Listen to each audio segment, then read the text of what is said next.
Hi, this is Niilo from Insomnium. And this is Ville from Insomnium.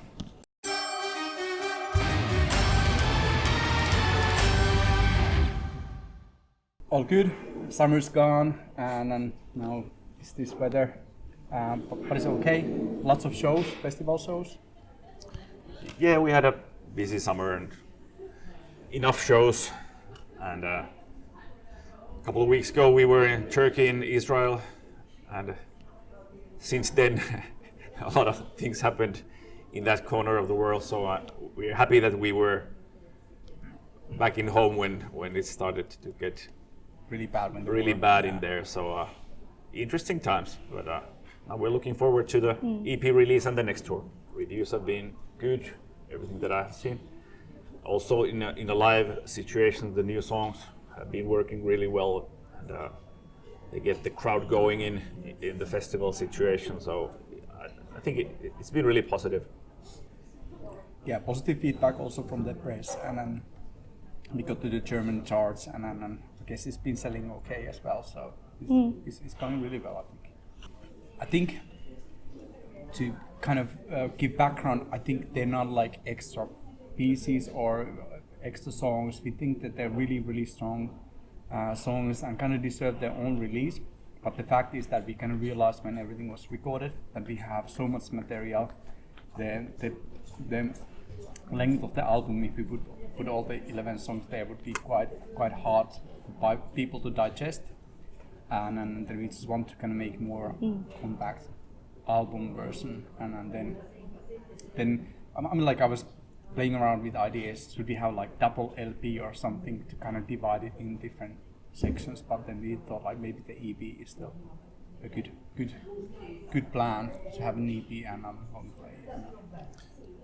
But it wasn't an easy decision to choose which songs are going to be on the EP and on the album. But I think on the way we did it is that none of the songs are inferior or just bonus tracks, but EP is also a real release, and we really think that these 3 songs are good songs and they deserve to be heard.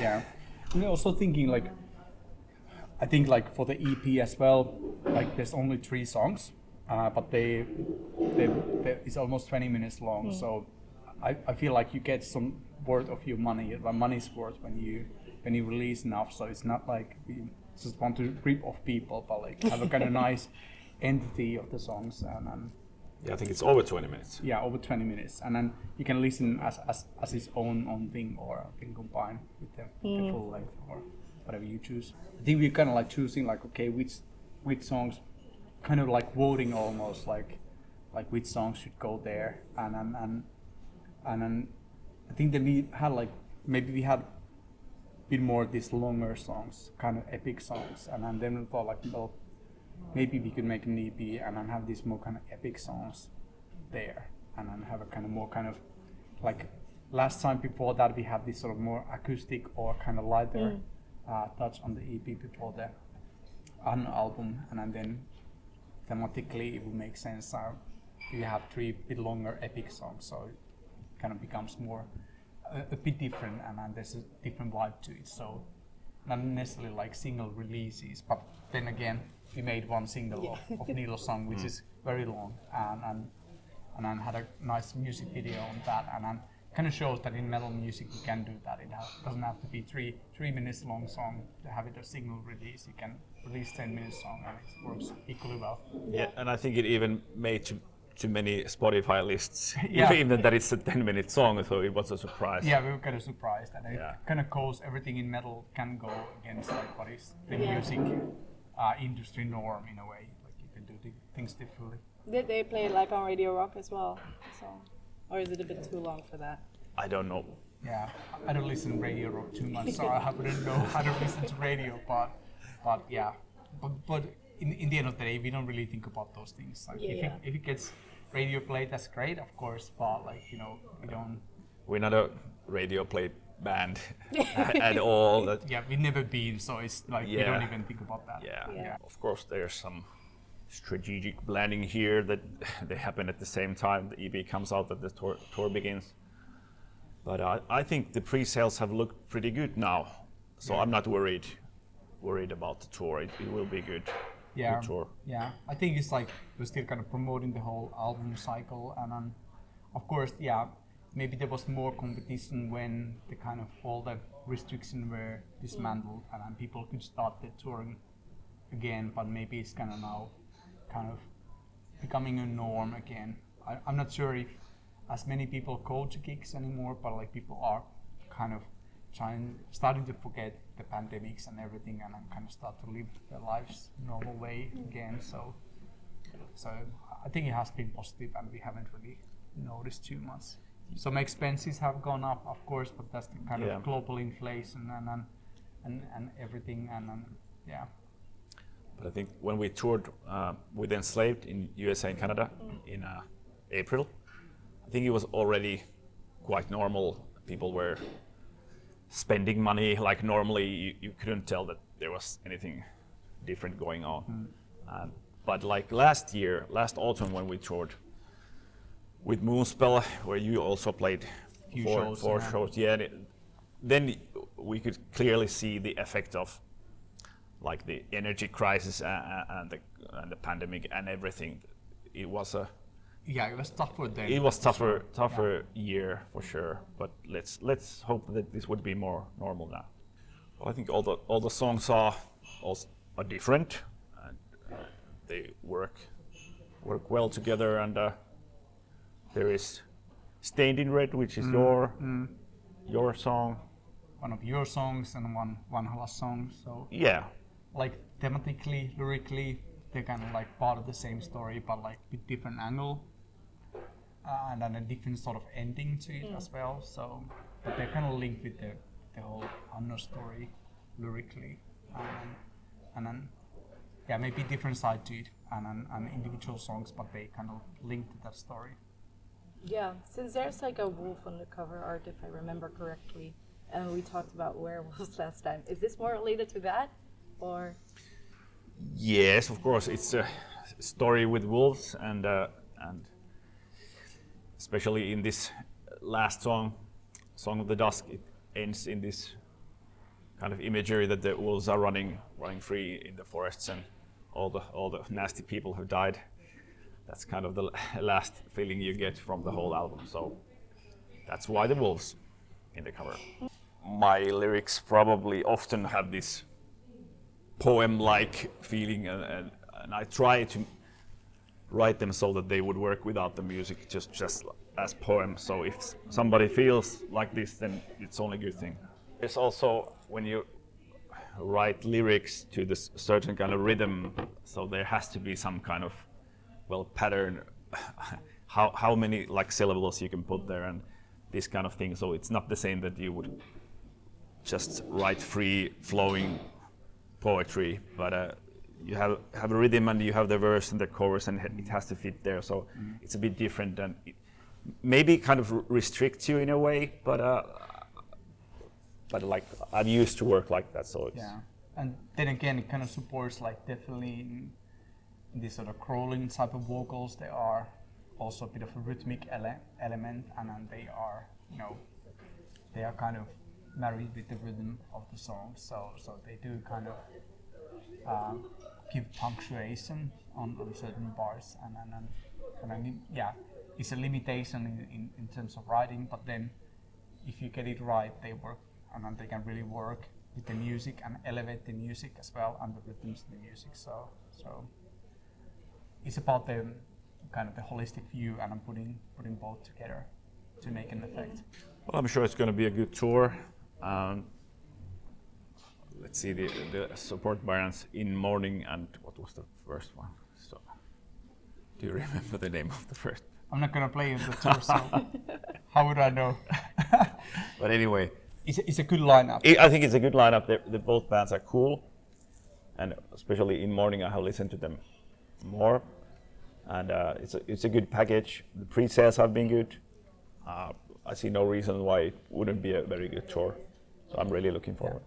Nice amount of gigs, good selection of countries to go for, and try to kind of go as many places you can, in a one tour. So I think it'll be definitely fun for you guys, and yeah, it's nice. Yeah, to you get can stay home.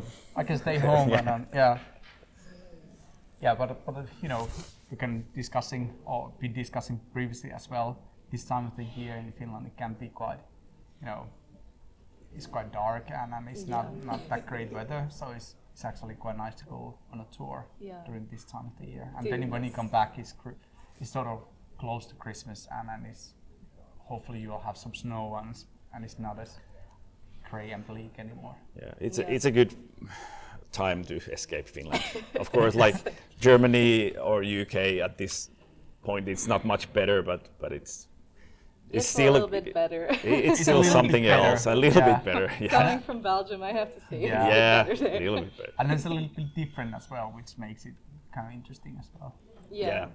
Like I think I saw somebody post a meme that like somebody's traveling to Finland now for fun is like out of their mind. So I think that was pretty on point. Depends how you define fun. Do you actually, in that sense, do you actually miss touring a little bit, especially in this time of year?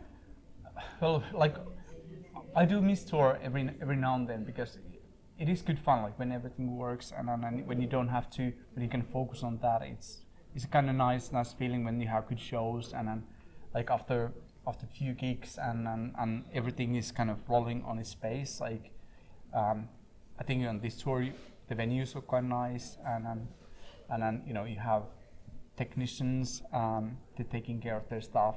You get enrolled with them performing and then it actually goes really quickly the tour as well. So it's a good fun. It's a good bunch of people. So and it's always nice to see other bands and make new friends as well. So there's a lots of aspects that are really really nice about touring, and it doesn't really necessarily feel like a work in that sense. You get to play music every night and you know enjoy and get to that feel and then have a few beers after that. So it's nice in that sense. Of course, sometimes you might miss your family back at home and so on. So you have to kind of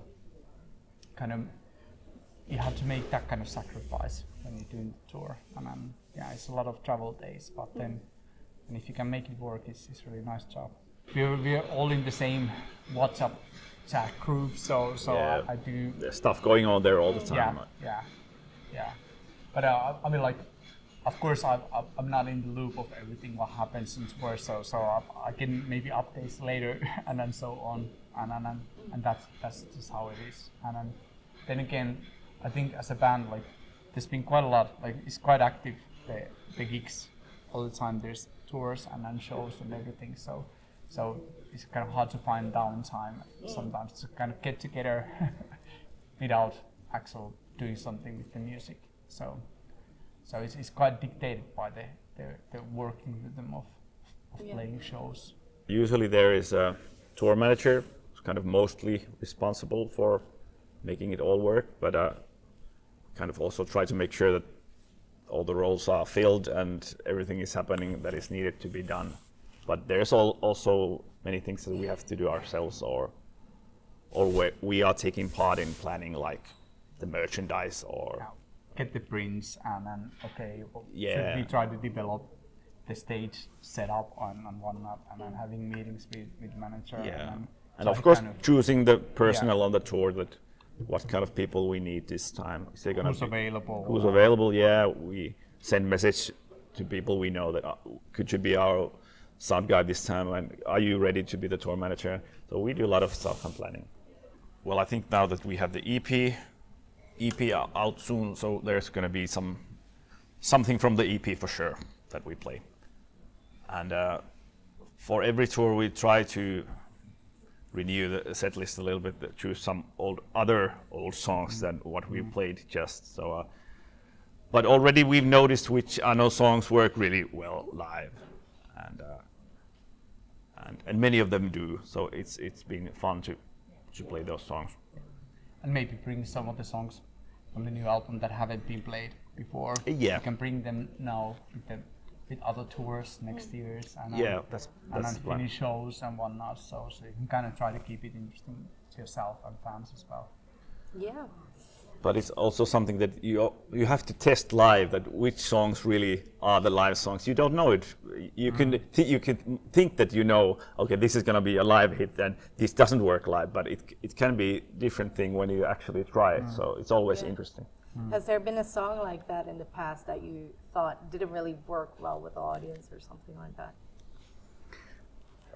Well, I think like And Bells They Toll, it's been a really good live song. It's kind of easygoing song, kind of ballad almost. You wouldn't think that it's a kind of live hit, but it works really well there in the middle of the set. Kind of easier song amidst the harder songs. It's an excellent live song for sure. I know some songs might be more challenging to get them work in a live situation, and then some songs might be more sensitive to tempo and stuff like that, which can be sometimes kind of leaving a bit more, even though we use some backing tracks and we're playing with the click most of the time. But like some songs are not that amenable for the live situation, or they might require more sort of kind of, I don't know, they just don't work, they don't come as naturally. So and sometimes it's kind of hard to know. But most of the songs we like before we go to the studio, we do play them live and then try to kind of see how it works. And then it's a good kind of sort of yardstick. Like if it works on a rehearsal room in a way, it normally works live to some extent as well. But then I mean, like audience tend to love some songs more, or they might be easy to access, or there's some sort of thing that kind of appeals to people, and then you tend to play those songs because you get the positive feedback from the crowd, so they tend to stick in the set. Picking the set list, of course, it becomes harder and harder with every album. Yes. So you have so many songs that you have to like consider, and many songs that fans would like to hear. That usually you have maybe 1 hour kind of normally, but of course on your headliner shows it's a bit more, but still.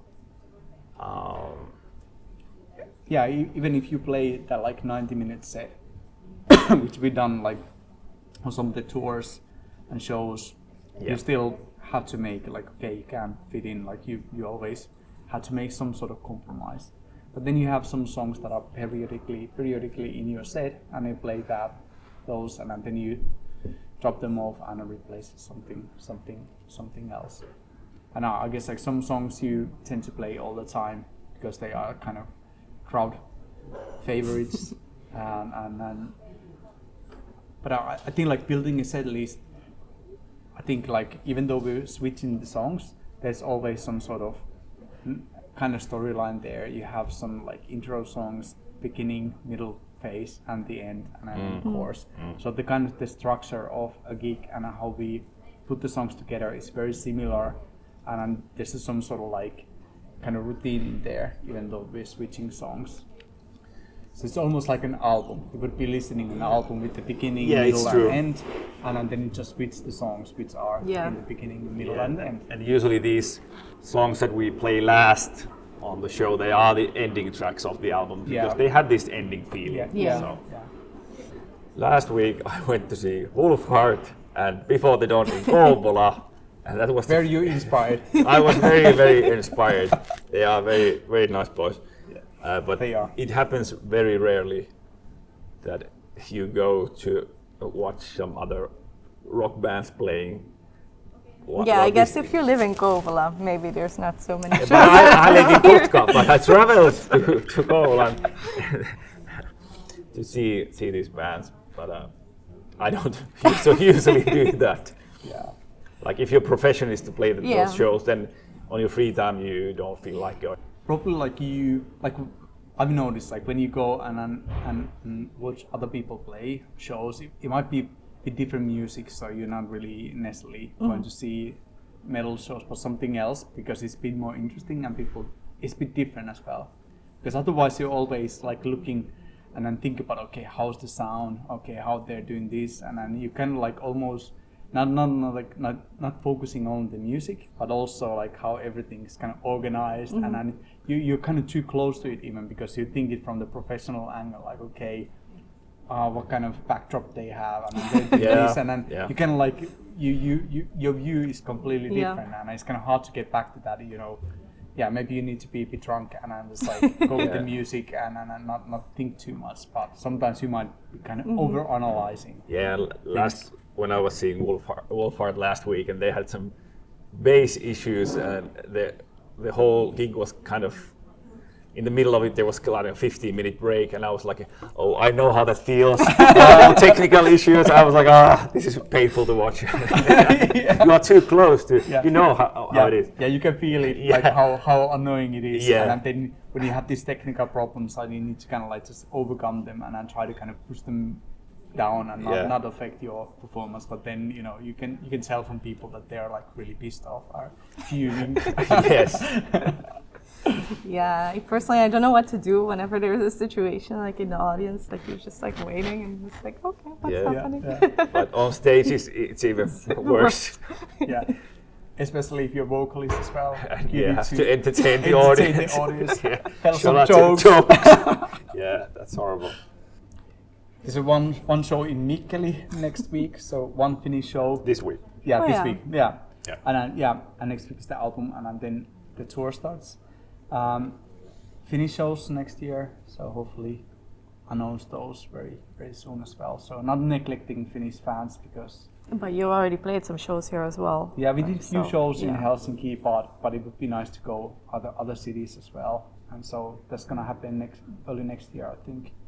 And then I guess it's more touring and booking festivals for the next year. So it's mainly, I think, just gigs next year. Check out the EP, and the Finnish shows will be announced soon, so stay tuned.